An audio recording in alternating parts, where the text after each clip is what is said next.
Ya, Assalamualaikum anak-anak.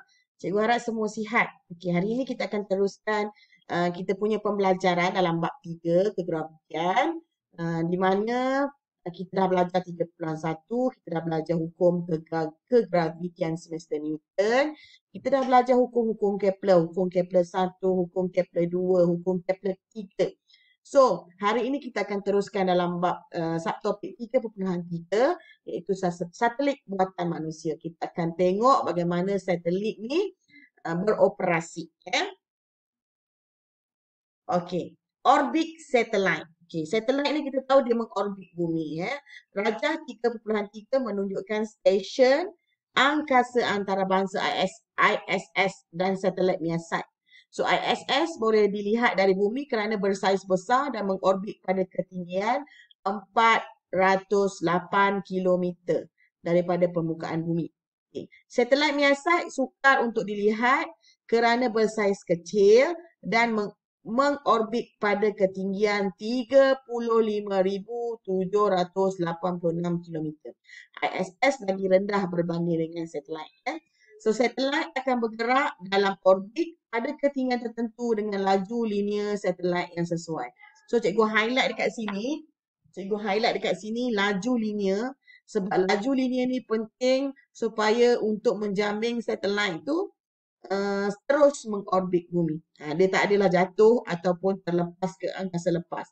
Dia terus mengorbit bumi dengan ada satu daya memusat dalam mengorbit bumi. Okey, orbit satelit.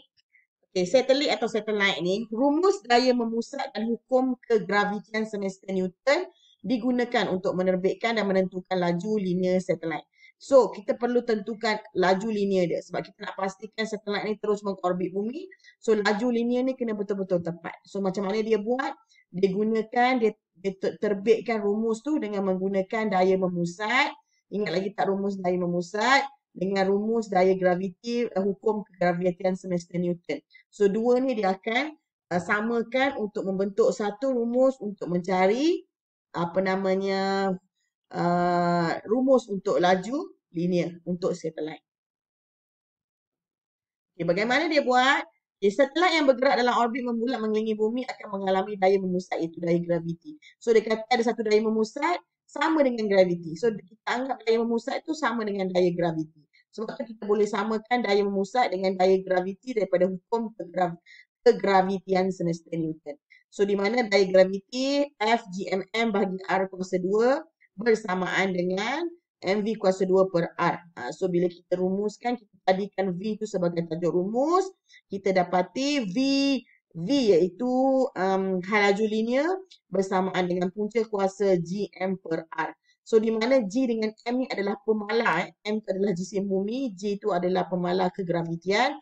So maksud dekat sini untuk hal laju linear ni dia hanya bergantung kepada jejari orbit R. Dia jejari orbit. Okey, oleh sebab GM adalah malar, laju linear satelit hanya bergantung kepada jejari orbitnya. Tapi cikgu nak highlight dekat sini, ini penting. Walau dia cakap, macam yang sebelum-sebelum ni cikgu pernah sebut, kalau dia kata satelit itu berada pada ketinggian tertentu tu bukan mewakili jejari orbit. So, kena ingat, jejari dikira hingga ke pusat bumi. So, kena tambah dengan R, iaitu jejari bumi. So, R kecil sama dengan R besar, iaitu jejari bumi tambah dengan H ketinggian. So, dekat sini kita akan dapat V bersamaan dengan punca kuasa GM per R besar tambah H.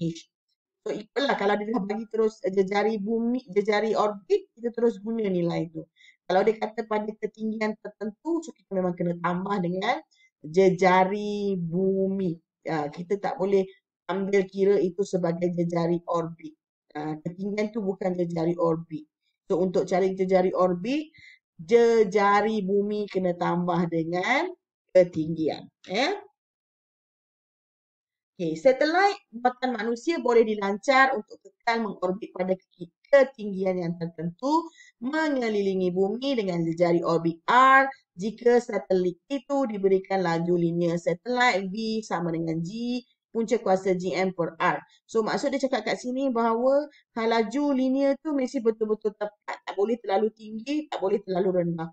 Okay, kenapa? Kita tengok Kalau laju linear tu terlalu tinggi, ini cara nak berkira lah. Contoh dia bagi kat sini tunggu Contoh dia bagi kat sini, satelit sistem kedudukan sejagat, dia bagi H 20,200 kilometer, tapi ini bukan R bukan jejari orbit. So kita kena tambah dengan jejari bumi. So kita kena tambah. So ketinggian dia bagi kat sini 2.20 kali 10 kuasa 7. Dia dah tukar dalam bentuk PRY. Jejari orbit kita kena tambah 6.37 kali 10 kuasa 6. Iaitu ini jejari bumi. Kita dapat 2.657 kali 10 kuasa 7 meter. So laju linear kita tinggal ganti nilai sahaja. So masukkan G dengan M. G dengan M ni adalah pemalar. G adalah pemalar kegravitian. M adalah jisim bumi. So bahagi dengan R dia. R tu kita dah tambah. Kita dah tambah ketinggian dengan jejari bumi. So untuk mendapat jejari orbit. So kita akan dapat laju linear adalah 3.87 kali 10 kuasa 3 meter per saat. So laju inilah yang diperlukan untuk memastikan satelit itu terus mengorbit bumi. Okay, laju linear ini adalah cukup besar untuk satelit itu bergerak dalam orbit membulat mengelilingi bumi. Okay, pecutan memusat satelit itu adalah sama dengan pecutan graviti. Okay, pecutan kita boleh ambil kira pecutan graviti. Okay, jika laju linear satelit menjadi kurang daripada laju linear satelit yang sepatutnya tadi, satelit itu akan jatuh ke orbit yang lebih rendah dan terus memusar mendekati bumi sehingga memasuki atmosfera dan mungkin boleh jatuh terus ke bumi. So dia akan pusing dalam bentuk pusingan. Akhirnya dia makin rendah, makin menghampiri bumi. Okay, gerakan satelit dengan laju linear tinggi bertentangan dengan rintangan udara akan menjana haba dan boleh menyebabkan satelit itu terbakar. Okay, kalau terlalu besar laju linear daripada laju linear yang sepatutnya, boleh menyebabkan ada rintangan udara dan akan menyebabkan ada geseran udara, akan menyebabkan ada haba dan haba ini boleh menyebabkan satelit ini terbakar. So, laju linear tu mesti kena betul-betul laju linear yang dikira lah. Dikira. So, maksudnya tak boleh lebih, tak boleh kurang. Okay. Okay, ada dua jenis satelit. Okay, ada dua jenis satelit yang telah dilepaskan ke angkasa lepas, iaitu kita panggil sebagai satelit geopegun dengan satelit bukan geopegun. Okay, apa beza antara dua ni? Kita tengok apa beza di antara. Satelit geopegun berada dalam suatu orbit khas yang dinamakan orbit bumi geopegun, bergerak mengelilingi bumi dalam arah yang sama dengan arah putaran bumi pada paksinya. Okay, bergerak mengelilingi bumi dalam arah yang sama dengan arah putaran bumi pada paksinya.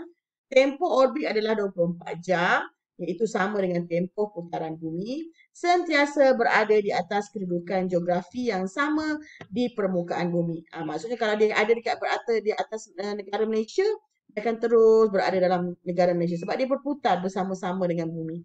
So dia nampak macam pegun. Sebab tu kita panggil sebagai satelit geopegun. Satu lagi adalah satelit bukan geopegun. Biasanya berada dalam orbit lebih rendah atau lebih tinggi daripada orbit bumi geopegun. Mempunyai tempoh orbit yang lebih pendek atau lebih panjang. So ikutlah kalau dia lebih tinggi, tempoh orbitnya lebih panjang. Kalau dia lebih rendah, tempoh orbitnya lebih pendek. So, berada di atas kedudukan geografi dan yang berubah-ubah di permukaan bumi. So, dia berubah-ubah. Tak semestinya terus berada dekat atas Malaysia. Tak semestinya terus ada dekat atas Amerika Syarikat. So, dia bukan geopegun. Dia berubah-ubah. Okay, ini perbezaan antara satelit geopegun dengan satelit bukan geopegun. Okay, ini adalah persamaannya. Orbit mengelilingi bumi. Formula untuk hal laju linear dia sama. Tempoh putaran dia sama. Yang ni kita dah belajar dulu macam mana kita nak kira tempoh putaran. So, perbezaannya arah gerakan dengan arah putaran bumi sama, tetapi untuk bukan geopegun arahnya berbeza. Masa untuk satelit geopegun 24 jam, satelit bukan geopegun mungkin lebih atau kurang.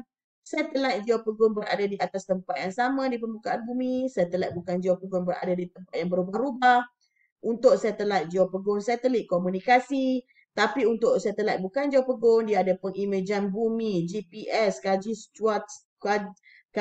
cuaca. Itu contoh-contoh satelit untuk bukan geopegun. Okay, contoh satelit Geopegun Minasite, satelit bukan Geopegun, Tungsite, Razakite, PPISS. Okay, itu semua adalah perbezaan di antara satelit Geopegun dengan satelit bukan Geopegun. Okay, itu saja untuk satelit. Okay, nah video lagi satu cikgu akan terangkan bagaimana kita nak tengok contoh pengiraan ya. So itu saja untuk video kali ini. Cikgu harap ia bermanfaat. Sekian, terima kasih. Bye.